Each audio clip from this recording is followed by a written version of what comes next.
ጤና ይስጥልኝ የ38 ሚዲያ የዜና ሰዓት ነው። ከዜናዎቹ ጋር ኤልዳና ግርማ ነኝ።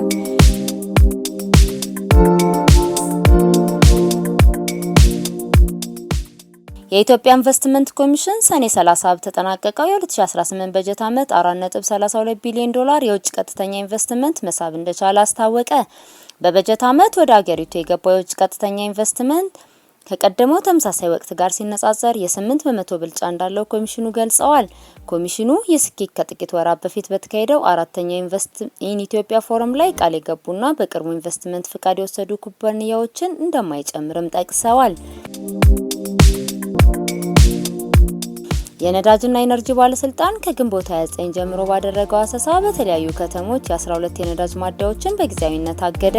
ባለስልጣኑ የነዳጅ ማደያዎቹን ያገደው በነዳጅ መቅጃ ማሽናቸው ላይ የነዳጅ ስርቆት እንደሚፈጸምባቸው በምርመራ በማረጋገጡ መሆኑን አስታውቋል። ማደያዎቹ ከሰኔ 23 ጀምሮ እንደ ጥፋታቸው መጠን ከ1 እስከ 2 ወር የሚደርስ እገዳ እንደተጣለባቸው ባለስልጣኑ ገልጿል። እገዳው የተጣለባቸው የነዳጅ ማደያዎች 5ቱ በኦሮሚያ ክልል፣ 3ቱ በአፋር ክልልና አንዱ በደቡብ ኢትዮጵያ ክልል እንዲሁም 3ቱ በአዲስ አበባ እንደሚገኙ ጠቅሷል። ባለስልጣኑ ምርመራ እየተደረገባቸው የሚገኙ ሌሎች ማደያዎችን ዝርዝር በቀጣዮቹ ቀናት አሳውቃለሁ ብሏል። የኦሮሚያ ክልል ጤና ቢሮ በተለያዩ ምክንያቶች የትርፍ ሰዓት ክፍያ ላልተከፈላቸው በመንግስት የጤና ተቋማት ለሚሰሩ የሕክምና ባለሙያዎች በአስቸኳይ እንዲከፈላቸው አዘዘ። በክልሉ የሕክምና ባለሙያዎች የትርፍ ሰዓት ክፍያ ወጥ ባልሆነና በተቆራረጠ መንገድ ሲከፈል እንደነበር ከሙያተኛዎቹና ከተለያዩ አካላት በሚደርሰው አቤቱታ መረዳቱን ቢሮ በጻፈው ደብዳቤ ላይ ገልጿል። ኢትዮጵያ ለሶማሊያ የምታቀርበው የጫት ምርት ከኬንያ የላቀ ሆኖ መቀጠሉን ዴይሊ ኔሽን ዘገበ። በተያዘው የአውሮፓውያኑ 2026 ሩብ ዓመት ኬንያ ለሶማሊያ ገበያ የምትልከው የጫት ምርት በመጠኑም ሆነ በገቢ ደረጃ መቀነሱን ዘገባው ጠቅሷል። የሩብ ዓመቱ ኬንያ ለሶማሊያ የሸጠችው የጫት ምርት ከአምናው ጋር ሲነጻጸር በ13 በመቶ ቀንሶ ወደ 692,000 ኪሎ ግራም አሽቆልቁሏል ተብሏል። የኬንያ ተወዳዳሪነት የቀነሰው ኢትዮጵያ ለሶማሊያ ባላት ቅርበት ትኩስ ጫት በዝቅተኛ የትራንስፖርት ወጪ ማቅረብ በመቻሏና የኢትዮጵያ ጫት ላኪዎች በወር ለ10 ቀናት በብቸኝነት ጫት እንዲልኩ ሶማሊያ ልዩ እድል በመስጠቷ መሆኑን ዘገባው አመልክቷል። ኬንያ የጫት ምርት መዳረሻዋን በማስፋት ወደ ጅቡቲ ጫት መላክ እንዳለባት የሀገሪቱ የግብርና ባለስልጣን ሀሳብ ማቅረቡን ዘገባው አመልክቷል። በሐምሌ 8 የሚጀመረው የኢትዮጵያ ብሔራዊ ውይይት ዋና መድረክ ለመሳተፍ ከመላ ሀገሪቱና ከውጭ የሚመጡ ተሳታፊዎች ወደ አዲስ አበባ መድረሳቸው ተገልጿል። መድረኩ በአዲስ ዓለም የኮንቬንሽን ማዕከል እንደሚካሄድም ተነግሯል።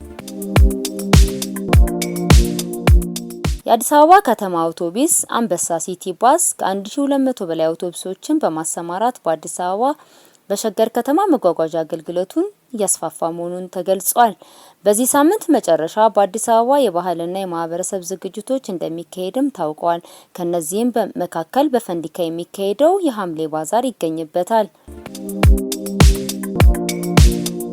ኢትዮጵያና የተባበሩት አረብ ኤሚሬቶች የዲጂታል ክህሎት ፕሮግራማቸውን ከ5 ሚሊዮን ወደ 7 ሚሊዮን ተሳታፊዎች ለማስፋፋት ስምምነት አሳውቀዋል። የመጀመሪያው ግብ ከታቀደው ጊዜ በፊት መሳካቱም ተገልጿል።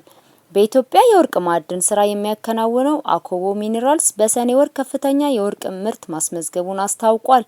ኩባንያው የማዕድን ስራው በተሻለ ሁኔታ እየቀጠለ መሆኑንም ገልጿል። የሩሲያ የውጭ ጉዳይ ሚኒስቴር ሰርጌይ ላቭሮቭ በአዲስ አበባ ጉብኝት በማድረግ ከኢትዮጵያ መንግስት ኃላፊዎች ጋር የንግድ ኢንቨስትመንትና የአፍሪካ ሩሲያን ግንኙነት ጉዳዮች ተወያይተዋል።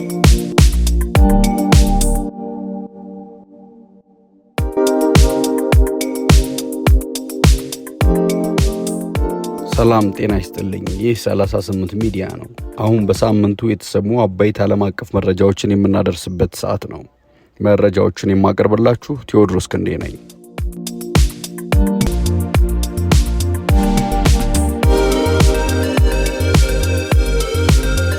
በዓለም ዙሪያ የተባባሰው የሙቀት ማዕበል ከፍተኛ ችግሮች ማስከተሉ ተገለጸ። በዓለም ዙሪያ እየተባባሰ የመጣው የሙቀት ማዕበል በአውሮፓ፣ በሰሜን አሜሪካ፣ በመካከለኛው ምስራቅና በእስያ ከፍተኛ ተጽዕኖ እያሳደረ ነው። በአንዳንድ ሀገራት የአየር ሙቀቱ ከ40 ዲግሪ ሴልሲየስ በላይ በመድረሱ የጤና የኢኮኖሚና የአካባቢ ቀውስ እየፈጠረ መሆኑ ተገልጿል።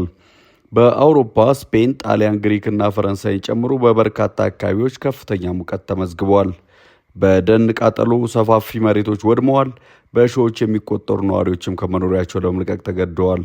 በአሜሪካ ደግሞ በበርካታ ግዛቶች የሙቀት መጠኑ በእጅጉ ጨምሯል። ከፍተኛ ኤሌክትሪክ ፍላጎት በመፈጠሩም በአንዳንድ አካባቢዎች የኃይል መቋረጥ ተስተውለዋል። ዜጎችም ከቤት ውጭ የሚያደርጉትን እንቅስቃሴ እንዲቀንሱ ተጠይቋል። በመካከለኛው ምስራቅ ደግሞ በአንዳንድ ከተሞች የአየር ሙቀቱ 50 ዲግሪ ሴልሲየስ ተቃርበዋል። ይህም በግንባታ በእርሻና በሌሎች ከቤት ውጭ በሚሰሩ ሰራተኞች ላይ ከፍተኛ አደጋ ፈጥሯል። የሙቀት ማዕበሉ በጤናው ዘርፍ ችግር ማስከተሉ በተለይ በአረጋውያን በህፃናትና ስር የሰደደ ህመም ባለባቸው ሰዎች ላይ ከፍተኛ ስጋት መፍጠሩን የጤና ባለሙያዎች ይገልጻሉ።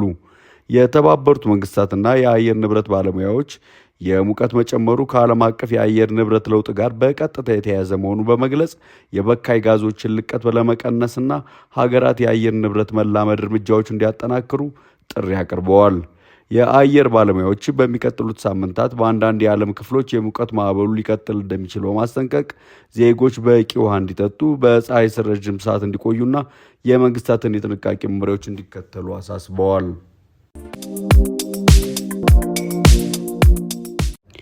የኔቶ አባል ሀገራት የመከላከያ መዋጮቸውን ለማሳደግ ወሰኑ። የኔቶ ዓመታዊ ጉባኤ በቱርክ አንካራ ተካሂዷል። በጉባኤው አባል ሀገራት የመከላከያ አቅማቸውን ለማጠናከርና የጋራ ደህንነት ትብብራቸውን ለማስፋት የተለያዩ ውሳኔዎችን አስተላልፈዋል።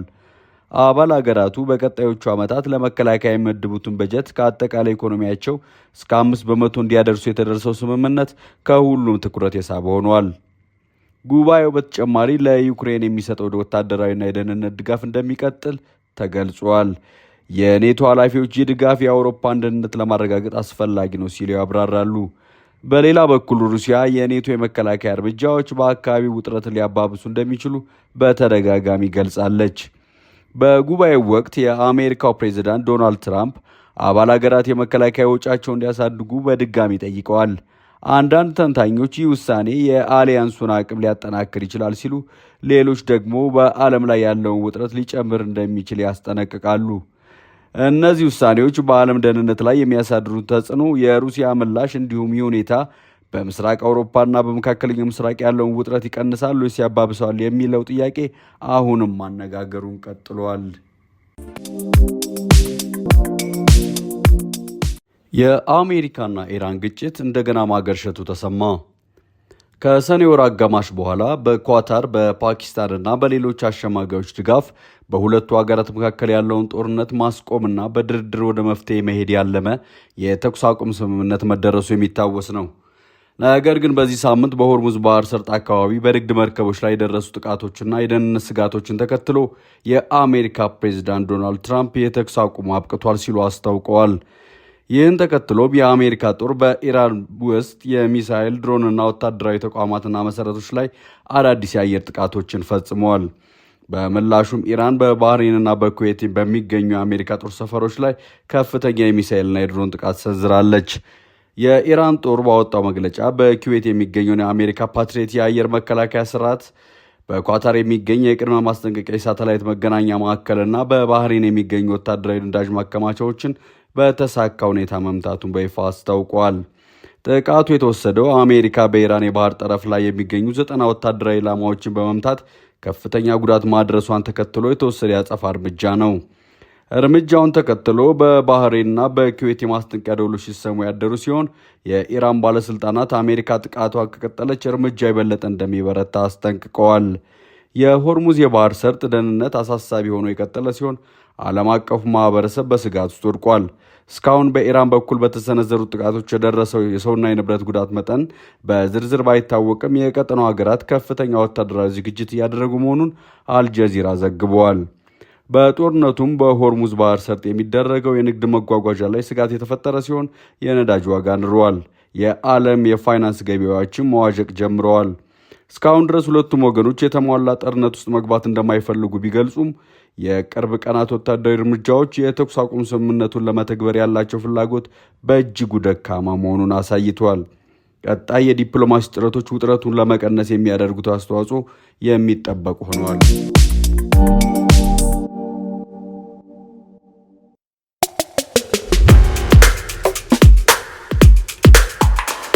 ጤና ይስጥልኝ እንደምን አላችሁ የ38 ሚዲያ ቤተሰቦች ሰሞነኛ የኪነ ጥበብ መረጃዎችን ወደ እናንተ አደርሳለሁ። ቢኒያም ታደለ። አንጋፋዋ ድምፃዊት ራሄል ዮሐንስ ከዚህ ዓለም በሞት ተለየች። በኢትዮጵያ የሙዚቃ ታሪክ ውስጥ በተለይም በዘመናዊ ሽሬና ባህላዊ ስራዎቿ የብዙዎችን ልብ የማረከችው አንጋፋዋ ድምፃዊት እና የዜማ ደራሲ ራሄል ዮሐንስ ባሳለፍነው ሰኔ 28 2018 ዓ.ም ከዚህ ዓለም በሞት ተለይታለች። በኪነ ጥበብ ህይወቷ በርካታ የማይረሱ ድንቅ ስራዎችን ለህዝብ በማበርከት ታላቅ ባለውለታ የነበረችው አርቲስቷ በሙያ ዘመኗ ስኬታማና አርአያ የሚሆኑ የጥበብ ጉዞም እንደነበራት ይታወቃል። አራዳ፣ ሚኒሊክ፣ የዳኘ ሰውና በርካታ ስራዎቿ ለህዝብ ያበረከተች ድንቅ አርቲስትም ነበረች። በቅርብ ዓመታት ውስጥ ከዓለማዊ ሙዚቃ ረቃ ህይወቷን ሙሉ በሙሉ ለመንፈሳዊ አገልግሎት ሰጥታም እንደነበር ይታወሳል። የአርቲስቷን ህልፈት ተከትሎ በወጣው መርሃ ግብር መሰረትም የአንጋፋ ድምፃዊት ራሄል ዮሐንስ ስርዓተ ቀብር በአዲስ አበባ ሀገረ ስብከት ደብረ ምሕረት ሳሊተ ምሕረት ቅድስት ማርያም ቅድስት ክርስቶስ ሰምራ ካቴድራል ተፈጽሟል። ድምፃዊት ራሄል ዮሐንስ የሁለት ወንድ ልጆችና የአራት ሴት ልጆች እንዲሁም የበርካታ የልጅ ልጆች እንዲሁም የልጅ ልጅ ልጆች ያየችም ነበረች። ለቤተሰቦቿ፣ ለአድናቂዎቿና ለመላው የጥበብ አፍቃሪያን በሙሉ መጽናናትን እንመኛለን። በተመልካች ቁጥር ማነስና በሌሎችም ችግሮች እየተፈተኑ ያሉትን የቲያትር ቤቶች ከችግራቸው ለመውጣት መንግስት በትኩረት ሊሰራ ይገባል ተባለ። ከገንዘብ እጥረት እስከ ግብዓት እጥረት ቲያትር ቤቶች በበርካታ ችግሮች ውስጥም ናቸው ተብሏል። ረዘም ላሉ ዓመታት በቲያትር ሙያ ላይ የሰሩት አርቲስት አጽናፉ መኩሪያ የቲያትር ቤቶች መዳከም ብዙ ምክንያቶች ቢኖሩትም ትልቁ ችግር ግን መንግስት ለኪነ ጥበብ ዘርፉ ትኩረት አለመስጠቱ ነው ብለዋል። ስለ ቲያትር በቂ እውቀት የሌላቸው ሰዎች በቲያትር ቤቱ አስተዳደር ውስጥ ሲሾሙ ይታያል። ይህም የቲያትር ዘርፉን እንደጎዳው ያስረዳሉ። ሌላው የቲያትር ባለሙያ አርቲስት መርዕድ ነጋሽ ደግሞ በኪነ ጥበቡ ላይ መንግስት የጣለው ታክስ ቀድሞውንም እምብዛም ገቢ የሌለው የቲያትር እድገት ላይ ተጽዕኖ አሳድሯልም ይላሉ። ከዚህም በተጨማሪ አንድ የቲያትር ደራሲ ከገቢው ላይ የ30 በመቶ ብቻ ነው የሚያገኘው የሚሉት አርቲስት መርዕድ ይህም አዳዲስ የቲያትር ድርሰቶች ከመድረኩ እንዲጠፉ ምክንያት እንደሆነም ያስረዳሉ። የባለሙያዎቹ ቁርጠኝነት ማነስ፣ የቴክኖሎጂ መስፋፋትና የውጭ ፊልሞች ተጽዕኖ ዘርፉን ካዳከሙት ምክንያቶች መካከል ናቸውም ሲሉ ባለሙያዎች አስረድተዋል።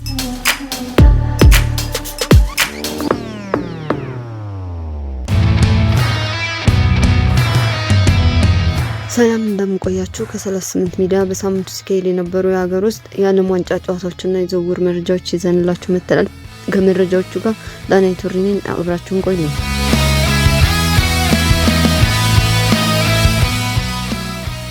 የ2018 የሲቢ ኢትዮጵያ ፕሪሚየር ሊግ ሲዳማ ቡና አሸናፊ ሆኖ ማጠናቀቁ ይታወቃል። በዚህም ውድድር ዓመት የሲቢሲ የኢትዮጵያ ፕሪሚየር ሊግ ኮከቦች ሽልማት ስነ ስርዓት ተካሂዷል። የሲዳማ ቡና ተከላካይ ያሬድ ባየ የፕሪሚየር ሊጉ የዓመቱ ምርጡ ተጫዋች በመባልም ተመርጧል። ያሬድ ባየ የዋንጫና 250 ሺህ ብር የገንዘብ ሽልማትም ተበርክቶለታል። የሲዳማ አሰልጣኝ ያሬድ ገመቹ በበኩላቸው የዓመቱ ምርጥ አሰልጣኝ በሽልማት አሸንፈዋል። ፔፔ ሶይዳ ከባህር ዳር ከተማ ኮከብ ግብ ጠባቂ፣ ሀብታሙ ጉልላት ከቅዱስ ጊዮርጊስ ተስፈኛ ተጫዋች፣ ናትናኤል ዳንኤል ከኢትዮጵያ ንግድ ባንክና ታምራት እያሱ ከፋሲል ከነማ ኮከብ ግብ አግቢዎች ሲሆኑ ሃይማኖት አዳነ ምስጉን ዋና ዳኛና ፋሲካ የኋላሸት ምስጉን ረዳት ዳኛ በመሆን አጠናቀዋል።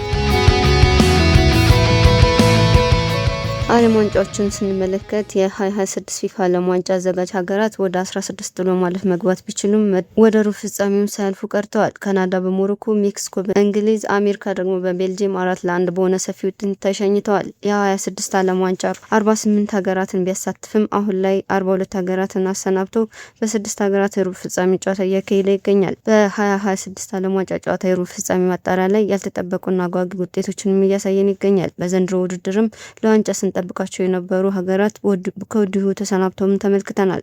ብራዚልና ፖርቹጋል ትልቅ ግምት ያገኙ ብሔራዊ ቡድኖች ቢሆኑም ከሩብ ፍጻሜ ማለፍ ሳይችሉም ቀርተዋል። ፖርቹጋል በጎረቤቶቿ ስፔን 1-0 በሆነ ውጤት በአርሰናሉ ተጫዋች ሚኬል ሜሪኖ በተቆጠረች ብቸኛ ጎል የፖርቹጋልን ተስፋ ብቻ ሳይሆን የሮናልዶን ትልቅ ህልም ቀጥፋ ማምሽታለች። የምንጊዜም ኮከብ ክርስቲያኖ ሮናልዶ ምንም እንኳን ዋንጫውን ባያነሳም በዚህ ውድድር ላይ በ6 የተለያዩ የዓለም አቀፍ ዋንጫዎች ላይ ጎል ያስቆጠረ በታሪክ የመጀመሪያው ተጫዋች ለመሆንም ችሏል። ለ23 ለ23 ዓመታት የዓለማችን እግር ኳስ በበላይነት የመራው ታላቁ ሮናልዶ ዋንጫው ጉዞውን በይፋ አብቅቷል። የ41 ዓመቱ ሮናልዶ በ3 ታላላቅ ሊጎች በእንግሊዝ ፕሪሚየር ሊግ፣ በስፔን ላሊጋ፣ በጣሊያን ሴሪ ኤ የሊጉን ዋንጫና የኮከብ ግብ አስቆጣሪነቱን ማሸነፍ የቻለ ብቸኛው ተጫዋች ያደርገዋል። ሮናልዶ በ23 ዓመታት ውስጥ በብሔራዊ ቡድን ተጫውቶ 3 ዋንጫዎችን ማሸነፉ አይዘነጋም። ፖርቹጋል ከክርስቲያኖ በፊት ምንም ዋንጫ አሸንፋም አታውቅም። ስለዚህም የፖርቹጋል ካፒቴን ለመጨረሻ ጊዜ የዓለም ዋንጫን ባያሸንፍም ለሀገሬ ሁሉንም ነገር ሰጥቻለሁ፣ በንጹህ ሕሊና የምሰናበታለሁ ብሏል። ሮናልዶ እንደ ኔይማር፣ ሞድሪች፣ ካዚሚሮ እና ቫን ዳይክ እና ሌሎችም የዓለም ኮከቦች ነገር ግን የዓለም ዋንጫን ሳያሳኩ የእግር ኳስ ሕይወታቸውን እያገባደዱ ካሉ ተርታም ይቀመጣል ማለት ነው። አርጀንቲና ግብጽን 3-2 በሆነ ውጤት ባሸነፈችበት የ16ቱ ዙር ጨዋታ ላይ የግብጽ ግብ በቫር ተሰርዟል። ለመሰረዙ ምክንያት ለመፈለግ ዳኛው ምስሉን ወደ ኋላ መልሶ አየ። ነገር ግን ጥፋት ነው በሚል ሳያጸድቀው በመቅረቱና በአንዳንድ ዳኛው ውሳኔ ችግሮች የግብጽ አሰልጣኝ ሆሳም ሀሰንና ዓለም አቀፍ የስፖርት ተንታኞች ውሳኔውን አግዘዋል። በዚሁም ጨዋታ ሊዮኔል ሜሲ በዓለም ዋንጫ ታሪክ 21ኛ ጎሉን በማስቆጠር የምንጊዜም ከፍተኛ ግብ አስቆጣሪነቱን መምራትም ቀጥሏል። የዘንድሮ የዓለም ዋንጫ የኮከብ ግብ አግቢነቱን እየመራ የሚገኘው ሜሲ የግብ መጠኑ ወደ 8 ከፍ አድርጓል። የ39 ዓመቱ ሊዮኔል ሜሲ የዓለም ዋንጫውን ጉዞ ሲቀጥልም በዓለም ዋንጫው ታሪክ ብዙ ጎል ያስቆጠረና ለግብ የሚሆኑ ኳሶችን አመቻችቶ ማቀበል የቻለ ተጫዋችም ነው። አርጀንቲና በዘንድሮ የዓለም ዋንጫ 3ቱን የአፍሪካ ሀገራትን ግብጽን፣ ኬፕ ቨርዴና አልጄሪያን ማሸነፍ እንችላለች። በዓለም ዋንጫ ሩብ ፍጻሜ ፈረንሳይ ሞሮኮን 2-1 በማሸነፍ ግማሽ ፍጻሜውን ተቀላቅላለች። ሁለቱ ቡድኖች በ2022 ዓለም ዋንጫ ጨዋታ ተገናኝተው በተመሳሳይ ውጤትም ተለያይተው ነበር። ፈረንሳይ በተከታታይ በ3 የዓለም ዋንጫ ውድድሮች የግማሽ ፍጻሜ ተፋላሚ ሆንም ችላለች። ኪሊያን ምባፔ በውድድሩ 8ኛ ጎሉን በማስቆጠር ከሜሲ ጋር የኮከብ ግብ አስገቢነቱን ደረጃ መምራትም ጀምሯል። የሞሮኮን ከውድድር መሰናበት ተከትሎ የአፍሪካ ሀገራት የዘንድሮ የዓለም ዋንጫ ጉዞ ማብቅቷል። በሌላ ጨዋታ ስፔን ግማሽ ፍጻሜውን ተቀላቅላለች። በዓለም ዋንጫ ሩብ ፍጻሜ ስፔን ከቤልጂየም ያደረገችውን ጨዋታ 2-1 በሆነ ውጤት ማሸነፍ ችላለች። በግማሽ ፍጻሜው ከፈረንሳይ ጋር ማክሰኞ ምሽት 4 ሰዓት ላይ ትገጥማለች። አሜሪካና ፖርቱጋል ከ2026 የፊፋ ዓለም ዋንጫ ከተሰናበቱ በኋላ የሩብ ፍጻሜ ጨዋታ የትኬት ዋጋ በከፍተኛ ሁኔታ ቀንሷል። ሁለቱ ተወዳጅ ቡድኖች በነበራቸው ከፍተኛ የደጋፊ ፍላጎት ምክንያት የትኬት ዋጋው እጅግ ተናርኖ የነበረ ቢሆንም ከውድድሩ መውጣታቸውን ተከትሎ በድጋሚ ሽያጭ ገበያ ላይ ያለው የትኬት ፍላጎት በመቀነሱ ዋጋው እስከ 60% የሚደርሱ ቅናሾችን ማሳይቷል። ይህም በዚህ ወር መጨረሻ ላይ ከሚካሄደው የፍጻሜ ውድድር በፊት የትኬት ዋጋ ቅናሽም ነው። የሴኔጋል ብሔራዊ ቡድን አምበል ሳዲዮ ማኔ ራሱን ከብሔራዊ ቡድኑ ማግለሉን አስታወቀ። ሳዲዮ ማኔ ባስተላለፈው የስንብት መልእክት ለዚህ ባንዲራ መስዋዕትነት እንደከፈልኩ ወቁ ሲልም ገልጿል። ሁሉም ነገር ሰጥቻለሁ ያለው ማኔ ለሀገሬ በትጋት ተፋልሜያለሁ፣ የእናንተ ድጋፍ ደግሞ ለስኬት ብርታትም ሰጥቶኛል ብሏል። በቀጣይም ልምዱን ተጠቅሞ ሀገሩን ማገልገል እንደሚፈልግ የገለጸው ማኔ በአሰልጣኝነት ወይም በኃላፊነት ቦታ ማገልገል እፈልጋለሁም ብሏል። ማኔ በሴኔጋል ማሊያ 54 ጎሎችን ማስቆጥሮ 29 ለግብ የሚሆኑ ኳሶች አመቻችቶ ቀብሏል። ወደ ዝውውር መረጃዎችን ስንሄድ የክረምቱ ዝውውር መስኮት መከፈቱን ተከትሎ የተጫዋቾች ዝውውር እየተካሄደ ይገኛል። የሰሜን ለንደኑ ክለብ አርሰናል የሊድሱን ግብ ጠባቂ ኢያን ሚስሌር ማስፈረማቸውን ይፋ አድርገዋል። ግብ ጠባቂው ከሊድስ ዩናይትድ ጋር መለያየቱን ተከትሎ በነጻ ዝውውር አርሰናልን ተቀላቅሏል። በሊድስ ዩናይትድ በነበረው የ7 ዓመታት ቆይታም 215 ጨዋታዎችን ማድረግ ችሏል። በሌላ በኩል ብራዚላዊ ተጫዋች ብሩኖ ጉመሬሽ ኒውካስል ዩናይትድን ለመልቀቅ ጥያቄ ማቅረቡን ዘ አትሌቲክስ ዘግቧል። ተጫዋቹ ኒውካስልን ለቆ የሰሜን ለንደኑን ክለብ አርሰናል መቀላቀል እንደሚፈልግም አሳውቋል። አርሰናል ለተጫዋቹ እስከ 60 ሚሊዮን ፓውንድ የዝውውር ሂሳብ ለማቅረብ ዝግጁ መሆኑም ተገልጿል። ይሁን እንጂ በሁለቱ ክለቦች መካከል እስካሁን ምንም ድርድር እንዳልተጀመረም ተዘግቧል። ኒውካስል ዩናይትድ ስዊዘርላንዳዊን አማካኝ ጆሃን ግንዛምቢን ለማስፈረም ከስምምነት ደርሷል። ኒውካስል ዩናይትድ ተጫዋቹን በ50 ሚሊዮን ፓውንድ ለማስፈረም ከፍሬምቡርግ ጋር በመስማማታቸውም ተገልጿል። የ20 ዓመቱ አማካኝ ጆሃን በዚህ ዓለም ዋንጫ ውድድርም ጥሩ ጊዜ እያሳለፈም ይገኛል። ማንቸስተር ዩናይትድ ከቼልሲ ጋር አማካኙን አንድሬ ሳንቶስ ለማስፈረም ከስምምነት መድረሳቸውም ተገልጿል። ማንቸስተር ዩናይትድ ተጫዋቹን አጠቃላይ 50 ሚሊዮን ፓውንድ በሚደርስ የዝውውር ሂሳብ ለማስፈረም ተስማምቷል። ቼልሲ ከተጫዋቹ የወደፊት ሽያጭ 10% ድርሻ እንደሚኖረውም ዘ አትሌቲክስ ዘገባውን ገልጿል። የዓለም ዋንጫ ሩብ ፍጻሜ ሲካሄዱ ዛሬ ምሽት 6 ሰዓት ላይ ኖርዌይ ከእንግሊዝ እንዲሁም እሁድ ሌሊት ላይ አርጀንቲና ከስዊዘርላንድ የሚጠበቅም ይሆናል።